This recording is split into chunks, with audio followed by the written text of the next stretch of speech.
Councilmember Brown. So, thank you, Mayor. So, again, instead of us going back and forth, wasting time, let's just, which I think, my suggestion before, a time limit. 2 weeks, okay? These residents you're speaking of, they have 2 weeks. You have 2 weeks to gather that research up. I think we can give them 2 weeks to gather research up, get that information to Monique, 2 weeks. Then after that, then we can come back 2 weeks at the next meeting, and then we can go ahead and vote. I think that maybe we can do a compromise there. I think that will work out. Nobody wants to see kids hit or anything like that. Nobody's trying to do that. So, I think that will work for everybody. Point of order, Mayor. I call for the motion. I just make a motion, we postpone for 2 weeks. Okay. Mayor Pro Tem Grant, I was waiting for Councilmember Greider to finish speaking before I called for a motion. Thank you for stepping in. I call for a motion. Well, let's make a motion that we accept this, the stop signs on Benson. Second.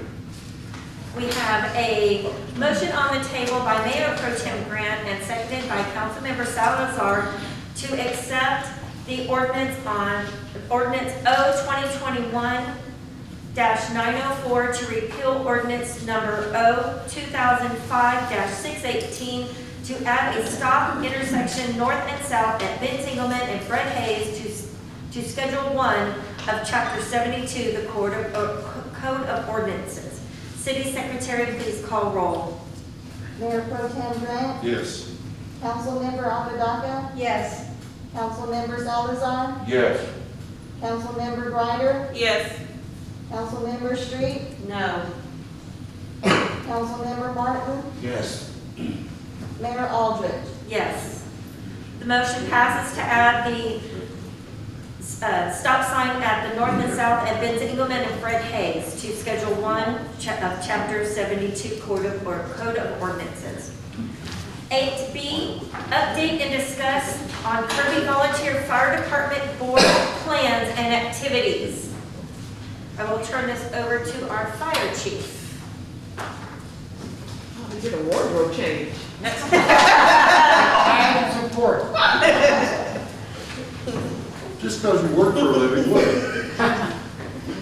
Good evening, Madam Mayor, Council, citizens of Kirby.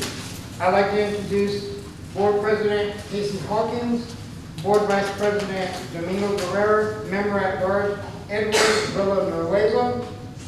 Yeah, I said it right. So Casey, Board President Casey Hawkins will be answering most of the questions. Step on up, Mr. Hawkins. Yo. Boy, do I see your name on Facebook? I don't know. Good name.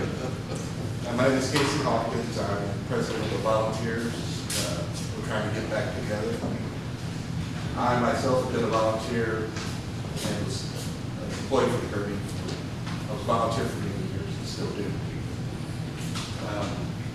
Whatever questions you have, I'll try to answer them. What do you need?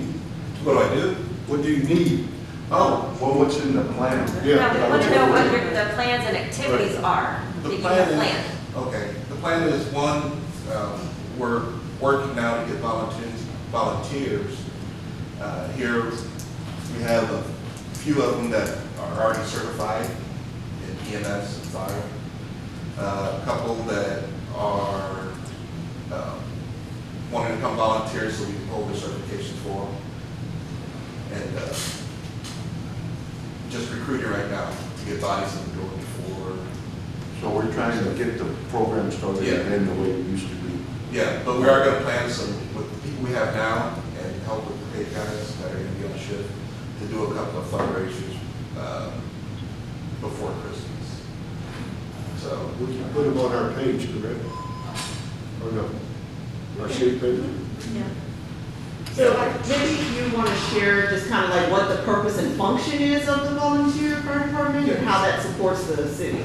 the purpose of the volunteer fire department is to support the paid staff with their fire suppression, EMS, and whatever else the chief deems necessary for them to do. And of course, helping out with resident stuff, residents might need. We'll do a lot of things. Let's see. Can't think of it. What about the plans for the volunteer firemen's picnic to come back?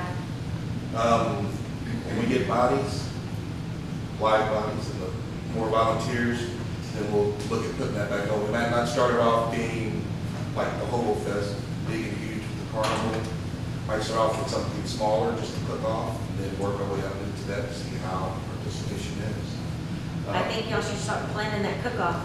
Yeah, it won't be till like The following year. the following year, maybe not next year. So basically, y'all are gonna help supplement manpower. Yes. With the chief.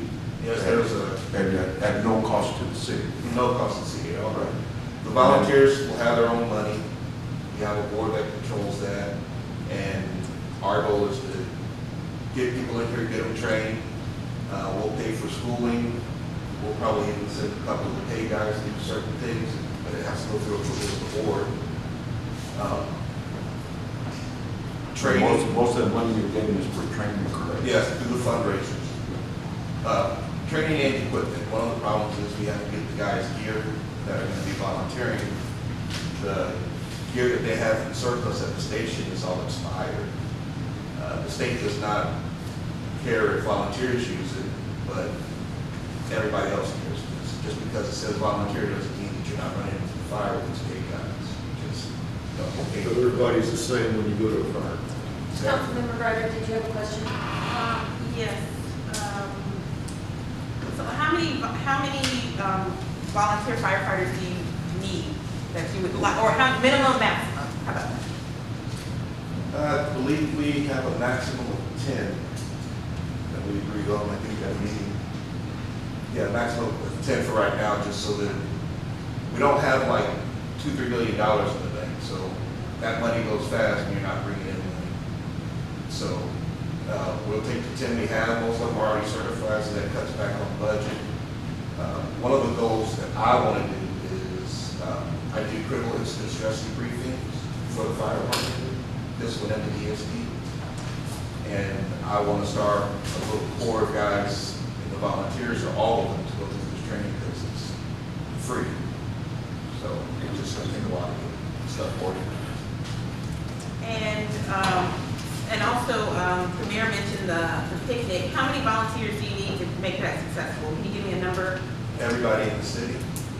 Well, I mean, not 8,000 people, but I mean, like I said, volunteer, like boots on the ground to help us work. As many as possible because 150.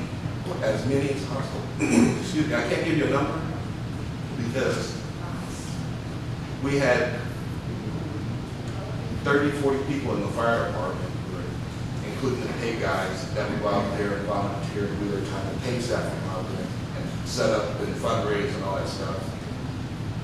And everybody was beat up after just a Friday, Saturday, and half a Sunday of setting up and taking down and running around. So it's, you know, anything that the citizens do in Kirby to help out the volunteer fire department is helping out the city. And I have one more question, incentives. So for instance, what are you offering for them to become a volunteer firefighter? Before, I know that I believe it's Cibolo, I'm not sure, so don't quote me on that, but I believe in Cibolo that the mayor there said back in the day what he did was with their volunteer fire department, the ones who lived in the city, they actually paid their water bill. That was like an incentive, like a perk. So have you thought about anything like that or any incentive? We have incentives. One, some of the volunteers are not going to be from the city of Kirby. They're going to be from wherever in Bear County because you're going to need the help. And two, the incentive that the biggest incentive I can give anybody who wants to volunteer for the fire department is it's your city.